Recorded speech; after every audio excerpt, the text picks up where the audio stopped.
Wir bauen Heimühen, wir bauen ein Brück. Moin Moin, ich bin Thorsten Börnsen und ich bin der Geschäftsführer des Länderzentrums für Niederdeutsch in Bremen.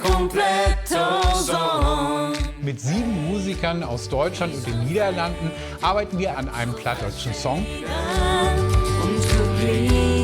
Plattdeutsch ist mehr als nur Norddeutschland. Auch in den nordöstlichen Provinzen der Niederlande wird Plattdeutsch geschnackt. Und deswegen haben wir uns Gäste aus dem Nachbarland eingeladen, um gemeinsam mit den deutschen Plattschnackern zusammen den Resonanzraum für junge plattdeutsche Musik zu vergrößern. Und unter diesem Motto steht auch dieser Workshop. Er heißt Platt to Song.